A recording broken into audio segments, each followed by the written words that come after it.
నమస్కారం అండి. మనం ఇప్పుడు ఎద్దనపూడి సులోచనారాణి గారు రచించిన 'ప్రేమ సింహాసనం' అనే నవలలోని 14వ భాగాన్ని విందామా?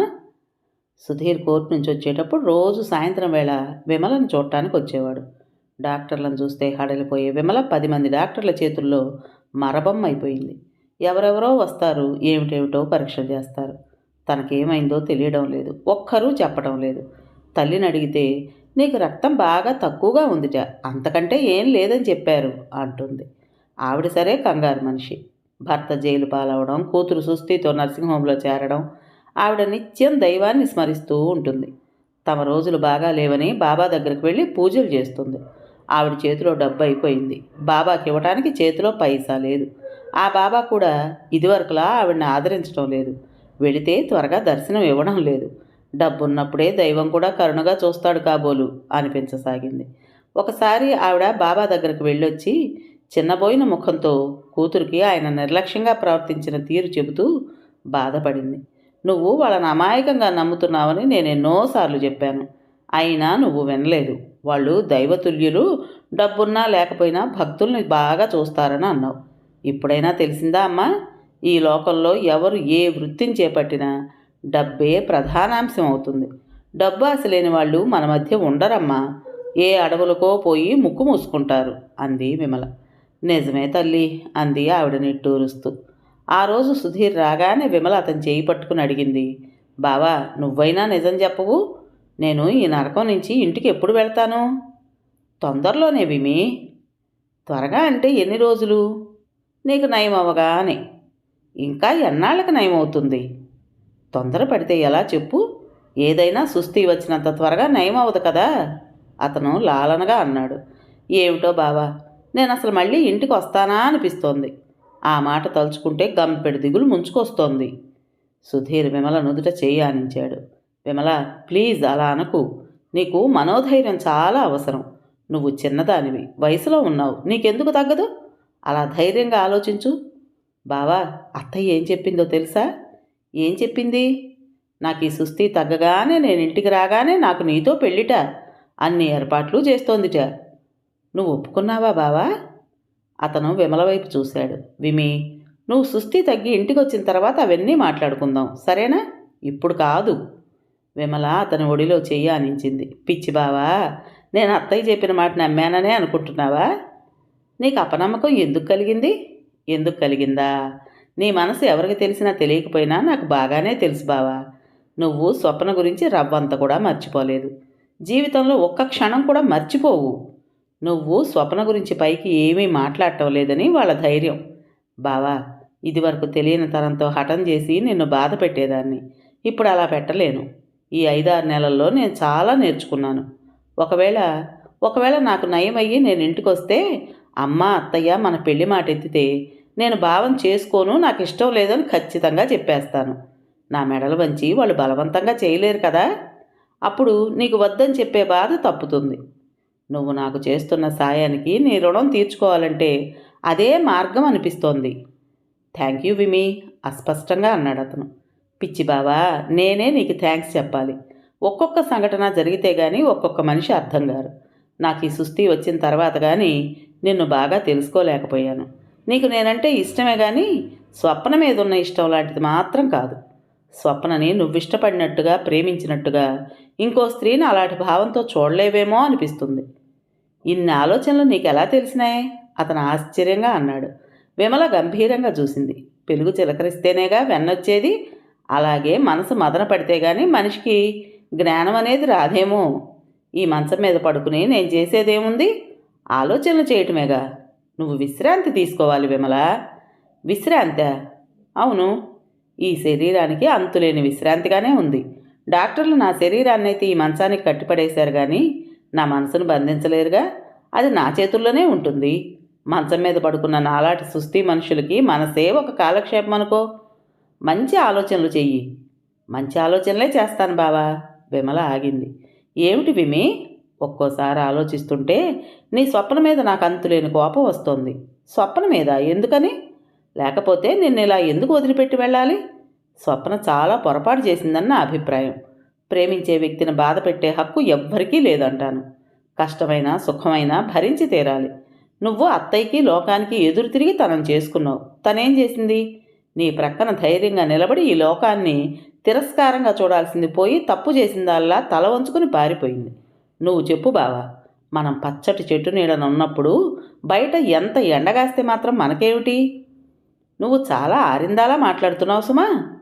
చెప్పానుగా, అదే పనిగా ఆలోచిస్తుంటే తెలుస్తున్న విషయాలు ఇవి.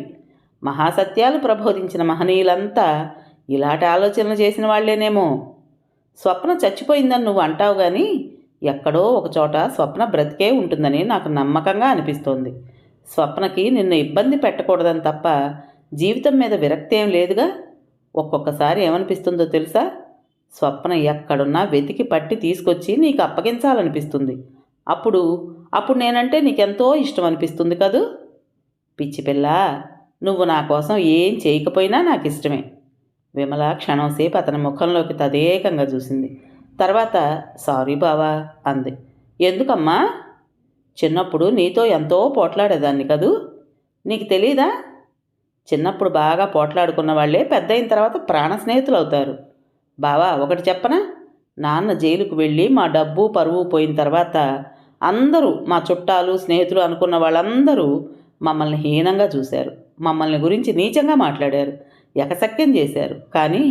కానీ వాళ్ళందరిలో మారని వ్యక్తివి నువ్వొక్కడివే.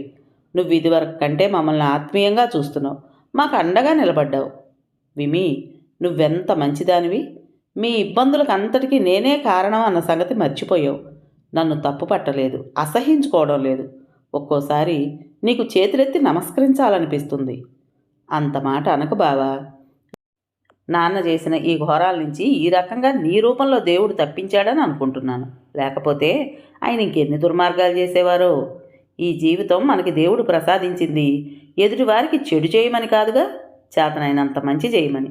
స్వార్థంతో డబ్బుకు ప్రలోభపడిన మనుషులందరూ ఈ మాట మర్చిపోతారు. డబ్బు ఒక నిషా లాంటిది బావా. ఆ నిషా తలకెక్కిన మనిషికి ఇంకేది కనిపించదు, వినిపించదు. ఒక రకమైన పిచ్చివాళ్ళైపోతారు. ఆ డబ్బు వాళ్ళని విడిచి వెళ్ళిన తర్వాత కానీ వాళ్ళకి ఆ నిషా తగ్గదు. విమల దిండు క్రింద నుంచి ఉత్తరం ఒకటి తీసిచ్చింది. నాన్న జైలు నుంచి ఉత్తరం రాశాడు చూడు. ఆయన ఎంత పశ్చాత్తాపడుతున్నాడో. ఇప్పుడు అనుకునేం ప్రయోజనం? ఆయన పోగొట్టుకున్న జీవితం తిరిగి రాదుగా. సుధీర్ ఆ ఉత్తరం చదివాడు. నిట్టూర్పు విడుస్తూ విమలకి తిరిగిచ్చాడు. ఇదిగో సీను, అలా చీమిడి ముక్కుతో స్కూలుకు రావద్దని ఎన్నిసార్లు చెప్పాను? ఆ తలేమిటి పిచ్చిక గూళ్ళా? ఇంటికి వెళ్ళి తలదువ్వించుకుని మళ్ళీ స్కూల్కి రా. స్వప్న సీనుకు పలకిచ్చేస్తూ అంది. సీను సిగ్గుపడినట్టుగా పలక తీసుకుని వెళ్ళిపోయాడు. స్వప్న మిగతా పిల్లలకు పాఠం చెబుతోంది. 10 నిమిషాల తర్వాత సీను మళ్ళీ వచ్చాడు. వాడి తల నున్నగా దువ్వి ఉంది, ముక్కు శుభ్రంగా ఉంది. గుమ్మం దగ్గర పలక పట్టుకుని మొహమాటంగా నిలబడిన సీనును చూసి స్వప్న రా అని పిలిచింది. సీను వచ్చి తన స్థానంలో కూర్చున్నాడు. మొదటి వరుసలో సుమారు 4 సంవత్సరాలు గల ముద్దులు మూటగట్టే బాబు కూర్చుని ఆలు దిద్దుతున్నాడు. మధ్య మధ్యలో జేబులో నుంచి చాక్లెట్లు తీసి తింటున్నాడు. ఇది చూసిన స్వప్న, సుధీ, ఏమిటి తింటున్నావు అని గద్దించింది. కుర్రాడు తలెత్తి చూశాడు. ఏం లేదు అన్నట్టు తలాడించాడు. నిజం చెప్పు, ఏది చెయ్యి చూపించు దగ్గరకొచ్చి అడిగింది. సుధీ చెయ్యి చూపించాడు. అందులో చాక్లెట్ ఉంది. ఎక్కడిది నీకు అంది. నాగమ్మత్త ఇచ్చింది. క్లాసులో తినకూడదని నిన్న చెప్పానా లేదా? చాక్లెట్లు తీసుకువెళ్ళి డ్రాయర్లో పడేసింది. సుధీ ఏడుపులు అనిపించుకున్నాడు. హుష్, ఏడవకు, ఏడ్చావంటే కొడతాను. సుధీ అస్సలు భయపడలేదు. కాళ్ళు బాదుకుంటూ ఏడవసాగాడు.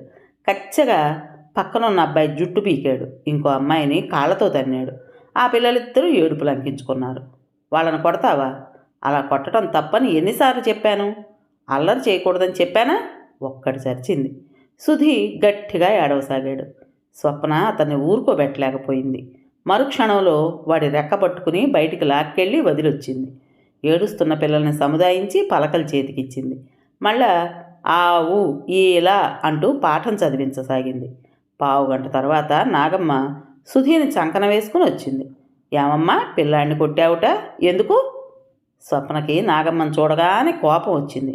తమాయించుకుంటూ, అక్క, నీ గారాబంతో వాడు పూర్తిగా చెడిపోతున్నాడు. చెప్పిన మాట అస్సలు వినడం లేదు. వాడిని ఎత్తుకోవద్దని ఎన్నిసార్లు చెప్పాను? సుధీ, చంకదిగు మందలించింది. సుధీ నాగమ్మ మెడ చుట్టూ చేతులు వేసి దిగను అన్నట్టు చూస్తూ కూర్చున్నాడు.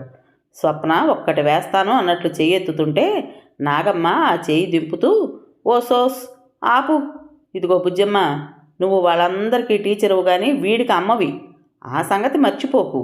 పిల్లాడు ఏడుస్తూ వచ్చి అమ్మ కొట్టింది అంటే నా ప్రాణం తరుక్కుపోయింది. నీ క్రమశిక్షణ కాదు కానీ వాడి ప్రాణాలు తీస్తావేంటి? సుధీ జేబులో నుంచి మరమరాలు తీసి బొక్కసాగాడు. నువ్వు నన్నేం చేయలేవన్నట్టు స్వప్న వైపు చూశాడు. స్వప్న నిస్సహాయంగా చూసింది. పిల్లాడు కదా అని కాస్త కూడా ప్రేమ చూపించవు. ఊళ్ళో వాళ్ళందరి పిల్లల్ని చూసినట్టే వాణ్ణి కూడా చూస్తావు. నిన్న అసలు ఈ స్కూల్ పెట్టనీయటం నా తప్పైపోయింది. పంతులమ్మైపోయి వాడి ప్రాణం నా ప్రాణం తింటున్నావు. వాడేమన్నా తెలివి తక్కువవాడా? కాస్త అల్లరి చేస్తాడన్న మాటే కానీ ఎంత తెలివిగలవాడు. నువ్వే చూసావుగా, అక్షరాలు ఇట్టే నేర్చుకున్నాడు. అక్క, నీకు పుణ్యం ఉంటుంది, నువ్వు ఇక్కడి నుంచి వెళ్ళు. దండం పెట్టింది స్వప్న. వెళ్తాలేమ్మా, వెళ్లకుండా ఉంటానా? దిగరా నాని, చదువుకో, లేకపోతే మీ అమ్మ కోపం వస్తుంది. సుధీ దిగలేదు. నేను దిగను అన్నాడు మొండిగా. పోన్లే, వీడికి వాటికి సెలవిచ్చేయి అంటూ నాగమ్మ వాడిని ఎత్తుకుని వెళ్ళిపోయింది. స్వప్న పిల్లలకు మళ్ళీ చదువు చెప్పడం ప్రారంభించింది. వాళ్ళ చేత ఊయలా ఊడుతా అని చదివిస్తున్న స్వప్న అటు ఇటు తిరుగుతూ కిటికీలో నుంచి చూస్తోంది. దూరంగా నాగమ్మ బావి దగ్గర బట్టలు ఉతుకుతోంది. బాబు ఆవిడతో పాటు బట్టలు ఉతుకుతున్నాడు. ఆవిడ మీద పడి అల్లరి చేస్తున్నాడు. నీళ్ల బకెట్లో మట్టి తెచ్చి వేశాడు. నాగమ్మ ఓపిగ్గా ఆ నీళ్లు పారబోసి మళ్ళా బావిలో నుంచి తోడుకుంటోంది. స్వప్నకు బాధగా ఉంది. నాగమ్మకు తెలీదు, చెబితే వినదు. బాబంటే నాగమ్మకు ప్రాణం. ఇంట్లో బయట ఎవ్వరూ వాడిని ఏమీ అనడానికి వీలే లేదు. నాగమ్మ వాళ్ళని చంపేసినంత పని చేస్తుంది. నాగమ్మ నోటికి భయపడిన అందరూ బాబు చేసే అల్లరిని కిమ్మనకుండా భరిస్తారు. ఒక్కోసారి బాబు చేసే అల్లరి చూస్తుంటే స్వప్నకి ఏడుపు వస్తుంది. వాడి మీద ఎన్ని ఆశలు పెట్టుకుందో. వాడికి సుధా మనోహర్ అని పేరు పెట్టింది. వాడిని ఎంత అపురూపంగా పెంచాలంత తాపత్రయపడుతోందో. అందుకు విరుద్ధంగా పెరుగుతున్నాడు. ఉండడానికి 4 ఏళ్ల వయసే అయినా శిశింద్రి. ఒకటే కబుర్లు. వాడి కబుర్లకి ఎంత నవ్వొస్తుందో అల్లరికి అంత కోపం వస్తుంది. నాగమ్మ అండ చూసుకుని అందరినీ ఏడిపిస్తాడు, కొడతాడు, తిడతాడు. బాబు నోటి వెంట బూతులు విన్న స్వప్న చెవులు మూసుకునేది. వాడిని చావబాదేది. ఫలితం బాబుకు బుద్ధి రాకపోగా నాగమ్మతో పోట్లాటొచ్చేది. అసలు నువ్వు తల్లివేనా? వాడిని అట్లా బాదుతావేంటి? ఇదిగో అమ్మాయి, నువ్వు వాడిని అలా కొడుతుంటే నేను అస్సలు చూడలేను. నీకు అంత ఇష్టం లేకపోతే నా కళ్ళెదుటి నుంచి వాడిని తీసుకెళ్ళిపో, వెళ్ళి చావు బాదుకో అనేది. బాబుది చిన్న వయసైనా నాగమ్మ మూలంగా తనని ఎవరూ ఏమీ అనలేరని తెలుసు. కాస్త ఎవరైనా కసిరితే గొల్లున ఏడుస్తాడు. స్కూల్ అయిపోయింది. రాజమ్మ గంట మోగించింది. పిల్లలు బిలబిల్లాడుతూ పలకలు పట్టుకుని వెళ్ళిపోయారు. స్వప్న డ్రాయర్ దగ్గర ఇంకా అలాగే కూర్చుండిపోయింది. స్వప్న గుండెల నిండా దిగులు పేరుకోసాగింది. బాబు పెద్దవాడవుతున్నాడు. వాడు సరైన క్రమశిక్షణతో పెరగాలి. మొలకగానున్నప్పుడు వంగకపోతే మానుగా మారిన తర్వాత అస్సలు వంగడు. ఏం చేయటం? ఈ ఊళ్ళో ఉంటే బాబు నాగమ్మ గారాబంతో ఎందుకు పనికి రాకుండా అవడం ఖాయం. బాబు పుట్టిన తర్వాత వాడు పెరుగుతుంటే స్వప్న వాడి భవిష్యత్తు గురించి ఎన్నో కలలు కనసాగింది. కానీ స్వప్న కలలు కలలుగా మారే ప్రమాదం ఎదురవుతోంది. మొదట నాగమ్మ పిల్లలకు చదువు చెప్పే స్వప్న నాగమ్మ ప్రోద్బలం మీద ఇరుగు పొరుగు పిల్లలకు చెప్పసాగింది. మొదట వేప చెట్టు నీడలో చాప్ మీద కూర్చుని చదువుకునేవారు. పిల్లలు నానాటికి పెరగటంతో నాగమ్మ తన ఇంటికి పక్కనున్న జాగాలో చిన్న పాక వేయించి ఇచ్చింది. దాన్ని ఈ మధ్యనే ఇటుకల గోడలు కట్టి పెంకు వేసి తలుపులు పెట్టారు. స్వప్న పిల్లలకి ఆటలు పాటలు నేర్పుతుంది, చదువు నేర్పుతుంది. స్వప్న దగ్గర చదువుకొచ్చిన పిల్లలకి చదువు ఆటలు పాటలే కాదు, క్రమశిక్షణతో మంచి ప్రవర్తన వస్తుంది.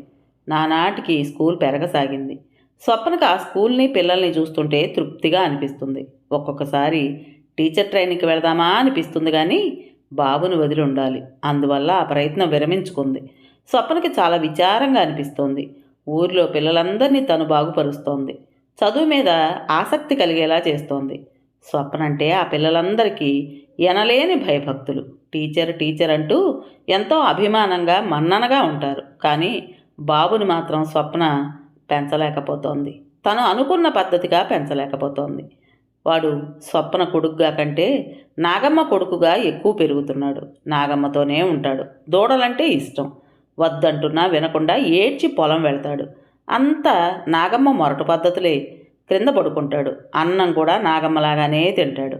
ఒకసారి బాబు ఇంటికి వచ్చిన ఆచార్యుల గారి మీద ఉమ్మేశాడు. స్వప్న ఈడ్చి కొట్టింది. రెక్కబట్టుకుని లాక్కెళ్ళి గదిలోకి తోసి గడియబెట్టింది. ఇంకెప్పుడు చేయను అనే వరకు అన్నం పెట్టనని అంది. కానీ ఏం లాభం? స్వప్న అటు స్కూలుకి వెళ్ళిందో లేదో నాగమ్మ తలుపు తీసి వాడికి అన్నం పెట్టింది. స్వప్న స్కూల్ నుంచి వచ్చేసరికి వాడు నాగమ్మ దగ్గర పడుకుని కబుర్లు చెప్తున్నాడు. ఆ క్షణంలో మాత్రం స్వప్న ఆవేశం పట్టలేక నాగమ్మతో పోట్లాడింది. నువ్వు పిల్లాడిని చెడగొట్టేస్తున్నావు. వాడిని చూసుకుని బ్రతుకుతున్నాను. వాడిలా తయారైతే నేనెందులోనన్నా పడి చావాలి అంటూ ఏడ్చేసింది. నాగమ్మ తెల్లబోయింది. స్వప్న 2 రోజులు అన్నం తినలేదు. నాగమ్మ బెంబేలు పడిపోయింది. చెంపలేసుకుంటూ, ఇదిగో బుజ్జమ్మ, నా వల్ల తప్పు అయింది సరేనా? ఏదో చిన్నపిల్లాడు తెలియక చేస్తున్నాడు, పెద్ద అయితే వాడే మారతాడు అనుకున్నాను కానీ నువ్వింత బాధపడతావని అనుకోలేదు. వాణ్ణి పెంచడానికి నేనెవరినమ్మా? నీ కొడుకు, నీ ఇష్టం. నేను వాడికి దగ్గరకు రానివ్వను సరేనా అంది. అన్నట్టుగానే నాగమ్మ బాబుని దగ్గరకు రానియడం లేదు. కానీ బాబే నాగమ్మని వదలలేదు. తను అన్నం తింటూ తనకి రోజులా ముద్దలు పెట్టలేదని మీదపడి కొట్టాడు, క్రిందపడి ఏడ్చాడు, గిన్నెలు దన్నాడు. నువ్వేమో ఇట్ట, మీ అమ్మేమో అట్ట, మధ్యలో నా ప్రాణానికి వచ్చింది కందా. నాగమ్మ విసుక్కుంది. 4 రోజులు కూడా నాగమ్మ బెంకంగా ఉండలేకపోయింది. స్వప్న చూడకుండా వాడిని దగ్గరకు తీసుకుని ముద్దు పెట్టుకునేది. వాడికి కావాల్సినవి ఇచ్చేది. బాబుకు కూడా ఇది అర్థమైంది. తల్లి కనిపిస్తే చాలు నాగమ్మతో మాట్లాడినట్టు ఊరుకునేవాడు. ఒకసారి స్వప్న ఇంటికి వచ్చేసరికి నాగమ్మ వాడిని ఒళ్ళో కూర్చోబెట్టుకుని తలదూవుతోంది. స్వప్నను చూడగానే వాడిని వదిలేసి తప్పు చేసిన దానిలా తలదించుకుంది. స్వప్న నవ్వింది. అక్క, బాబును నువ్వు దగ్గరకు తీయవద్దని నేను అనలేదు. వాడికి బొత్తిగా భయభక్తులు లేకుండా పోతున్నాయి. క్రమశిక్షణ నేర్పమంటున్నాను. వాడు తప్పు చేస్తుంటే నువ్వు మందలిస్తే చాలు అంది. నాగమ్మ సంతోషపడింది. బాబుని కేకవేయటం ఆవిడ వల్ల కాదు అని స్వప్నకు తెలిసిపోయింది. ఒక్కోసారి పిచ్చి వెధవల మట్టిలో గంతులేస్తూ నాగమ్మ వెనక తిరుగుతూ అల్లరి చేస్తున్న బాబును చూస్తుంటే స్వప్నకి బాధ కలిగేది. ఎలా పెరగాల్సిన పిల్లాడు ఎలా పెరుగుతున్నాడు అంటూ దుఃఖం వచ్చేది. సుధీర్ గుర్తుకొచ్చేవాడు. పిల్లలంటే అతనికి ఎంత ఇష్టం. తన రక్తమైన బాబు ఇలా పెరుగుతున్నాడంటే అతను సహిస్తాడా? స్వప్న బాబుకి సుధా మనోహర్ అని పేరు పెట్టుకుంది. సుధీ అని పిలుస్తుంది. సుధీర్ని తల్లి అలాగే పిలుస్తుంది. బాబుని జాగ్రత్తగా పెంచి పెద్ద చేయాలి. వాడు బుద్ధిమంతుడై బాగా చదువుకుని తండ్రికి వంశానికి గౌరవం తీసుకురావాలి. తను వాడిని క్రమశిక్షణతో మంచి ప్రవర్తన కలిగేటట్టుగా పెంచి పెద్ద చేయాలి. ఇదే స్వప్న జీవితాదర్శం. స్వప్న తను ఆశించిన దానికి విరుద్ధంగా బాబు పెరుగుతూ ఉండటంతో ఏం చేయాలో తోచనట్టుగా విమూఢురాల్లా అవుతోంది. ఒక్కోసారి తీసుకెళ్లి హాస్టల్లో పెడదామా అనిపిస్తుంది. మరీ ఇంత చిన్న వయసులో అంత దూరంగా ఉండడం ఇష్టం లేదు. స్వప్న టేబుల్ మీదకి వంగి 2 చేతుల్లోకి తలదించుకుంది. ఇంతలో రాజమ్మ వచ్చింది. ఏంటి బిడ్డ అలా కూర్చున్నావు అంది. ఏం లేదబ్బా అంది కళ్ళు తుడుచుకుని తలెత్తుతూ. తలుపు వేద్దాంలే. స్వప్న డ్రాయర్ తాళం వేసి లేచింది. స్కూల్ పెట్టడంతో రాజమ్మకు కూడా పని దొరికింది. స్కూల్ ఊడుస్తుంది, నీళ్లు తెచ్చిపెడుతుంది, గంట వాయిస్తుంది. స్వప్నను చూస్తూ, నా తల్లే, నీ మూలంగా నాకు 4 రూపాయలు వస్తున్నాయి.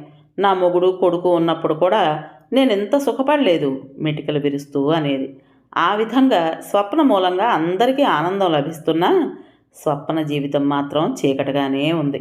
స్వప్న స్కూల్ నుంచి ఇంటికి వచ్చేసరికి నాగమ్మ వేప చెట్టు గట్టు మీద ఒడిలో బాబుని పెట్టుకుని కూర్చునుంది. ఆమెకు ఎదురుగా నొలక మంచం మీద ఆ ఊరి ఆచార్యులు గారు కూర్చుని ఉన్నారు. నాగమ్మ అంటోంది, ఇదిగో ఆచార్యులు గారు, మీరు రోజు లేచినప్పటి నుంచి దేవుడి ముందే గడుపుతారు గందా. ఆ కుటుంబరావుకి లేకపోతే పాపభీతి మీరైనా చెప్పాలి కదండి. ఆయన సంగతి ఊళ్ళో ఎవరికి తెలీదు. బామ్మర్ది చచ్చిపోతే ఆ శవం చేతి వేలి ముద్రలు వేయించుకుని ఆస్తి కాజేసిన పెద్ద మనిషి. నా ఈ స్కూల్ పెట్టిన జాగా ఆయనదా? ఎవడండి చెప్పిన ఆ పెద్ద మనిషి? నాకెదురుగా రమ్మనండి, ఈడ్చి లెంపకాయ కొడతాను. ఆ స్థలం మాది. నా అమ్మమ్మ ఎప్పుడూ చెప్పేది. ఆవిడ తాతదిట. అసలు అక్కడ ఇల్లు వేసుకోవాలని అనుకున్నారట. చదువురాని పిచ్చివాళ్ళం కాబట్టి కాగితాలు కరామత్తులు మాకు లేవు. అంత మాత్రాన ఆ స్థలం నాది అంటున్నాడా ఆ పెద్ద మనిషి? ఇదిగో నాగమ్మ తలుచుకుందంటే ఈ ఊళ్ళో ఎవడూ ఆగలేడు. మర్యాదగా చెప్తున్నాను. నా స్కూల్ జోలికొచ్చాడా చచ్చాడన్నమాటే. నాగమ్మ రౌద్రాకారం చూసి కరణంగారు భయపడ్డారు. ఏమో నాగమ్మ, ఆయన చెప్పమన్న కబురు చెప్పాను. మధ్యలో నాదేముంది చెప్పు. అట్లా గోడ మీద పిల్లిలా తప్పుకోకండి మరి. ఆడు ఎదవేషాలు వేస్తుంటే మందలించాల్సిన బాధ్యత మీకు లేదా అంటున్నాను. అసలు డైరీ ఫామ్కి పాలు పోస్తూ 4 రాళ్ళు సంపాదిస్తున్నప్పటి నుంచే ఆడికి మా మీద మంటగానే ఉంది. ఏ రకంగా మమ్మల్ని బజార్లోకి ఇడుద్దామా అని చూస్తున్నాడు. స్కూల్ పెట్టడం, దానికి తోడు ఊళ్ళో చిన్న చితక పిల్లలందరూ మా బుజ్జమ్మ పుణ్యమా అని చదువుకోవడం ఆడికి కళ్ళు మండిపోతున్నాయి. అంతకుముందు ఆయన పిల్లలేగా చదువుకున్నోళ్ళు. ఆయన చేలో పనికి పోని మాలాళ్ల పిల్లలు కూడా ఈ స్కూల్లో చదువుతున్నారని మంట. పనులు ఎందుకు చెయ్యాలయ్యా? రోజులు మారినాయి. ఇదివరకంటే మా అత్త కాలంలో అరే ఒరే అనేవాళ్ళం. ఇప్పుడు నా కాలంలో నాయన తండ్రి అనాల్సి వస్తుంది. అంతే తేడా. కాలమాన పరిస్థితులను బట్టి మారాలి. ఎప్పుడు మనదే పెత్తనం అంటే ఎట్టా? వాడి పొలంలో పనిచేసిన పాలేరు నా పొలంలో చేస్తున్నాడని మండిపోతున్నాడు. ఇవన్నీ తీర్చుకోవడానికి ఇంకేం సాకు దొరకలేదు. ఈ జాగా మీద పడ్డాడు. అది మాది మాది. ఆడు నన్నేం చేయలేడు. ఊరి అండంతా నాకే ఉంది. ఆయన నన్నేం చేయలేడని చెప్పండి. నా జోలికొచ్చాడా సచ్చాడే. ఎవరు పెద్దమ్మా? సుధీ నాగమ్మ గడ్డం పట్టుకుంటూ అడిగాడు. ఉన్నాళ్లే ఒక కోతి అంది నాగమ్మ. ఆచార్యులు గారు లేచారు. సరే వస్తాను నాగమ్మ. ఆయన చెప్పమన్నది చెప్పాను. నువ్వేది చెప్పమంటే మళ్ళా ఆయనకు ఆ మాటే చెప్తాను. మధ్యవర్తిని నాదేముంది? అదిగో మళ్ళా ఆ మాటే అనొద్దంటాను. నువ్వు ఊరికి పెద్ద మనిషివయ్యా. న్యాయం ఎటుంటే అటు చెప్పాలి. మధ్యవర్తి అంట మధ్యవర్తి అంది. సరేనా? సరే సరే అట్లాగే. ఆ ఆడవాళ్ళ జోలికి పోకు అంటూ 2 కేకలేస్తాను. అట్లా అన్నావు బాగుంది. ఒరేయ్ ఎవర్రా అక్కడ? నాగమ్మ మరిచింది. పాలేరు పరిగెత్తుకుంటూ వచ్చాడు. దొడ్లో చెట్టుకి లేత వంకాయలున్నాయి. ఆచార్యులు గారికి ఇవ్వు, ఆయనకి చాలా ఇష్టం అంది. నౌకరు పరిగెత్తాడు. ఆచార్యులు గారు వంకాయలు ఉత్తరీయం కొంగులో మూటగట్టుకుని బయలుదేరారు. ఏంటి నాగు, ఏమిటి గోల? మళ్ళీ ఏమైంది అంది రాజమ్మ. ఏముంది, కుటుంబం గాడి దుర్బుద్ధి. ఊళ్ళో ఎక్కడెక్కడ అండలేని ఆడవాళ్ళ ఆస్తులుంటాయా, అవి ఎట్టా కాజేద్దామా అని చూస్తుంటాడు. వాడి కన్ను బుజ్జమ్మ నడిపే ఈ స్కూల్ మీద పడింది. ఈ జాగా ఆడిదిట. ఏమిటి? రాజమ్మ బుగ్గలు నొక్కుంది. అంతే మరి, కండగలవాడిదే బలమని ఆడనుకుంటున్నాడు. నోరు గలవాళ్ళదే రాజ్యమని నేను నిరూపిస్తాను. మందపాలెం వెళ్ళి ఒక్క కేక పెట్టానంటే 100 మంది వస్తారని వాడికి తెలీదు. అధికార బలం ఉందని అనుకుంటున్నాడు. వెలగబెడుతున్నాడుగా మున్సబగిరి. వాడికి అధికారం ఉంటే నాకు మనుషుల అండ ఉంది. నాకేం భయం? అప్పుడు గేదెలు పెసర్చేన్లో పడి మేసాయని కాళ్ళు ఇరగొట్టించావు. అది కేసు పెట్టాడు. కోర్టు వెంట తిరగలేక చచ్చాం. మళ్ళీ ఏం తగాదానో. నాకు వాడితో ఎందుకే మనకి? చెడ్డవాళ్ళకి మంచివాళ్ళు కాస్తంత ఎడంగా తొలగిపోవటం మంచిది. నువ్వు ఊరుకో. ఆడి చేతిలో ఎంతమంది రౌడీలు ఉన్నారో తెలుసా? ఉండని, నాకేం భయమా? ఆ స్కూల్లో చదివే వాళ్ళంతా మందపాలెం వాళ్ళ పిల్లలే. నేను వాళ్ళనే కేకేసి చెప్తాను. వాళ్ళిష్టం, నాకేంటి మధ్య అంది. ఆ రాత్రి అన్నాల దగ్గర కూడా అదే మాట వచ్చింది. కుటుంబరావు మంచివాడు కాడు, ఆడి జోలికి వెళ్ళడం మంచిది కాదు అంది రాజమ్మ. నువ్వు నోరు మూసుకో అంది నాగమ్మ. ఆ జాగా కాజేయటానికే ఆడి గొడవ మొదలెట్టాడు. నీకు మహా తెలుసు, నోరు మూసుకో. అట్టే నన్ను రెచ్చగొట్టకు అంది. ఉరుములు మెరుపులు మొదలైనాయి. బయట బాగా వాన పడుతోంది. స్వప్న పడుకుంది. పక్కలో బాబు పడుకున్నాడు. స్వప్న సాయంత్రం నుంచి నాగమ్మ రాజమ్మల మధ్య జరుగుతున్న వాగ్వివాదం వింటూనే ఉంది. ఈ స్కూల్ మూలంగా స్వప్నకి కాలక్షేపంగా చాలా నిశ్చింతగా కూడా ఉంది. స్వప్నకి ఈ స్కూల్ మీద చాలా ఆశలున్నాయి. దాని తరగతులు పెంచాలని, ఊరి పెద్దల సహకారంతో ఇంకా టీచర్లను రప్పించాలని ఎన్నెన్నో అనుకుంటోంది. ఈ తగాదా వింటుంటే భయం వేయసాగింది. అదేం కర్మో, జీవితంలో దేన్ని ప్రేమిస్తుంటే అది దూరం అవుతోంది. సుధీర్కి దూరమైంది. ఈ స్కూల్ కూడా లేకుండా ఉంటే జీవితం మళ్ళీ చీకటే. నవల పేరు ప్రేమ సింహాసనం. రచించిన వారు ఎద్దనపూడి సులోచనారాణి గారు. ఇంతటితో ఈ నవలలోని 14వ భాగం పూర్తయింది. విన్నారు కదండి. మరి ఈ కథ మీకు నచ్చిందా? నచ్చినట్లయితే తప్పకుండా లైక్ చేసి మరో నలుగురికి షేర్ చేయండి. అలాగే కొత్త వాళ్ళు కనుక మన ఛానల్ని చూస్తున్నట్లయితే తప్పకుండా సబ్స్క్రైబ్ చేసుకోండి. ఉంటానండి.